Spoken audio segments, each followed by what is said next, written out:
Hello everybody, I'm Kurly and we're here again with Patricia Lee of Lotus Consulting, and we have a really hot topic for you today. Patricia is an expert in Qi and Feng Shui. Pat, the topic today was a question that was raised on the very recent tutorial that you did. It was a super tutorial, guys, on how Pat raised $28,000 for classes she wanted to attend, and she did this in just 4 days. Anyway, if you're interested in that, go to the links because it's there for you. But today we're going to talk about water features. The question was about the different types of water features and should the water be moving or still. Over to you, Pat. Hi, Kurly. How are you doing? Great, yes, thanks. One of the questions asked was, what's the difference between using an aquarium versus a small column of water? So the answer is, depending on what you're trying to achieve. You can use water activation in 3 levels. One for an immediate action, like you want something, you want to just trigger some chi to get it moving for what you want to do. Then you use a small column or a small tub or a small bucket or some container of water.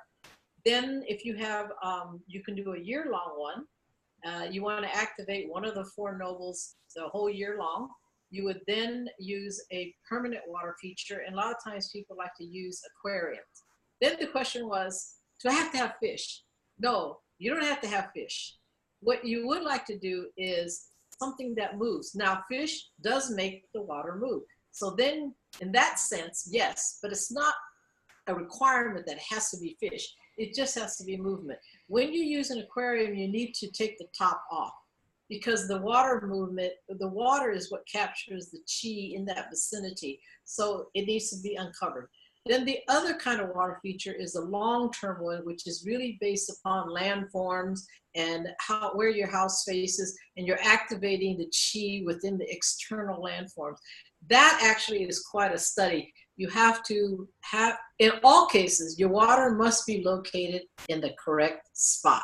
What is the correct spot? That depends on what it is you're trying to achieve. And so that requires a longer discussion. And if people really want to know this, you put below on the comment section what you want to know. We can take that subject later on. This was just to answer the immediate question in the previous video. Pat, that is so helpful. Can I very quickly ask you, do you use all 3 or do you favor one of those in particular yourself? I really favor the immediate ones because I like the quick action. Where I live in San Francisco, it's a little bit more difficult to do permanent water features. I do have one permanent water feature in my east side, so I do have that.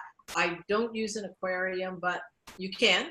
You know, it really is a personal preference. You can use all 3, or you can use one of the 3, or 2 of the 3, whatever you wish. Wonderful, Pat. That's just so valuable, the information you share. And for those of you watching this, don't forget to like.